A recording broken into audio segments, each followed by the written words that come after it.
నమస్తే, నేను Sushma. Welcome to news line Telugu news roundup. ఇక డీటెయిల్స్ చూద్దాం. రాష్ట్ర అసెంబ్లీ కొలువుదీరింది.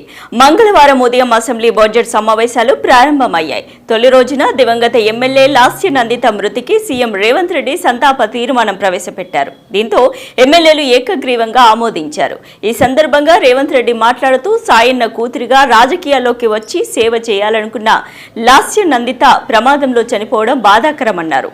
వారి ఆశయాలను ప్రభుత్వం ముందుకు తీసుకెళ్తుందన్నారు. వారి కుటుంబానికి ప్రగాఢ సానుభూతి తెలిపారు రేవంత్ రెడ్డి.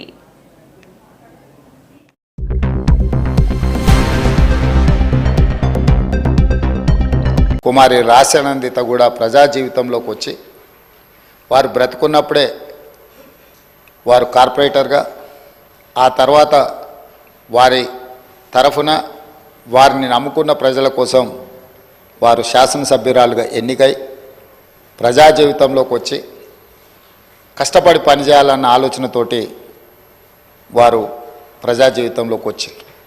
5 సార్లు శాసనసభ్యుడిగా సాయన్న గారు చేసిన ఎనలేని సేవలను దృష్టిలో పెట్టుకొని వారి వారసురాలుగా లాస్యనందితను కంటోన్మెంట్ ప్రజలు వారిని ఎన్నుకోవడం జరిగింది.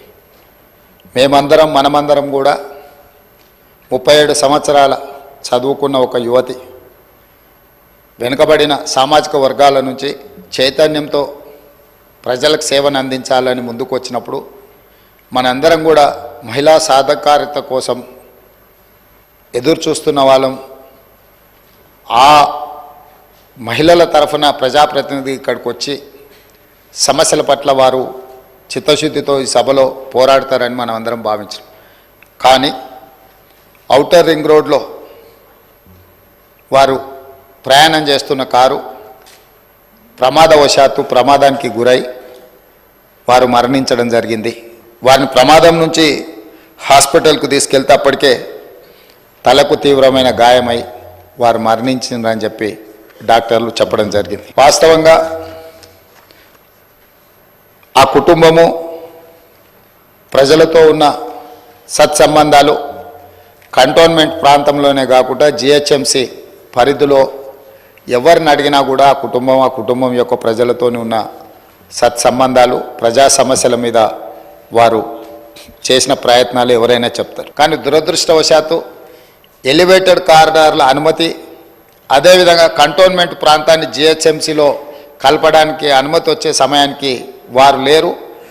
వారి వారసురాలుగా వచ్చిన లాస్యనందిత గారైనా ఆ సందర్భంలో ఉంటే చాలా సంతోషపడి ఉండేవాళ్ళు. ఎందుకంటే సాయన్న గారి ప్రజలకు ఇచ్చిన మాట నెరవేరిందని. కానీ దురదృష్టవశాత్తు లాస్యనందిత గారు కూడా ఈ కంటోన్మెంటు అత్యంత కీలకమైన సమస్యల పరిష్కార సమయంలో వారు మన మధ్యత లేకపోవడం బాధాకరమైన విషయం. ఏది ఏమైనా కంటోన్మెంట్ ప్రజల హృదయాలలో సాయన్న గారు కానీ సాయన్న గారి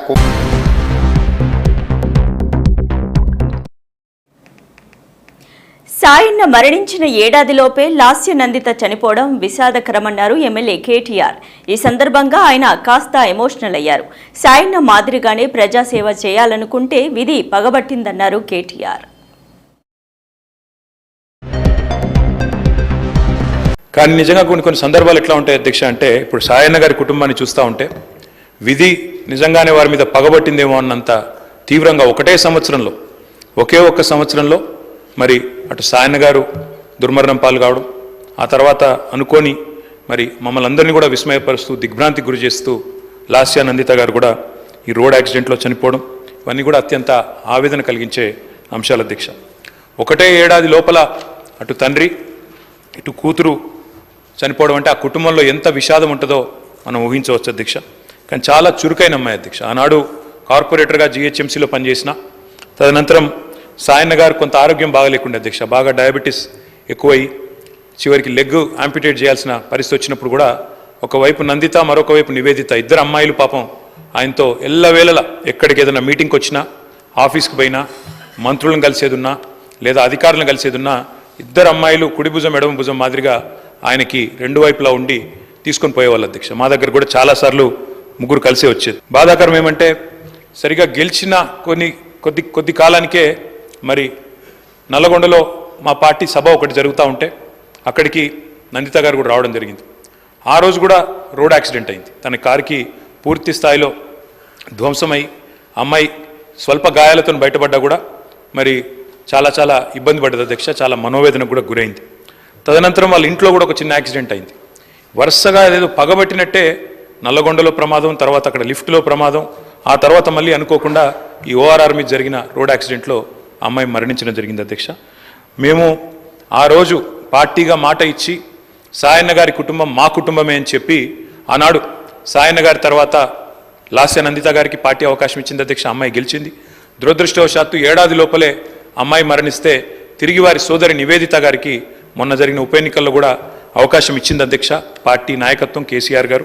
కానీ దురదృష్టం ఉప ఎన్నికల్లో మొన్న మా పార్టీ ఓటమి పాల్గొవడం జరిగింది అధ్యక్ష.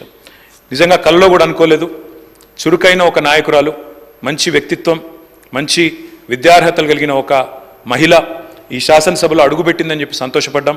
భవిష్యత్తు ఉజ్వలంగా ఉంటుంది అమ్మాయికి అని చెప్పి ఆశించినాం. కానీ ఇదే సభలో ఆమె అడుగుపెట్టిన కొద్ది కాలానికే సంతాప తీర్మానం మీద మాట్లాడాల్సి వస్తుందనే ఆవేదన మాత్రం మా సభ్యులందరికీ ఉంది అధ్యక్ష. వారందరి మనోవేదన, ముఖ్యంగా మా గోపాలన్న గురించి అయితే ఆయన ఎంత బాధపడ్డారో నేను కళ్ళారా చూసిన అధ్యక్ష. అందుకే ఇలాంటి క్లిష్ట పరిస్థితుల్లో సాయన్న గారి మరణం తర్వాత మేమందరం కూడా ఆ కుటుంబానికి అండగా నిలబడాలని పార్టీగా నిర్ణయం తీసుకున్నాం. తర్వాత నందిత గారు, తర్వాత ఇప్పుడు నివేదిత గారు, వారి కుటుంబానికి ఈ రోజు అయితే కాదు అధ్యక్ష, భవిష్యత్తులో కూడా సంపూర్ణంగా అండగా ఉంటాం.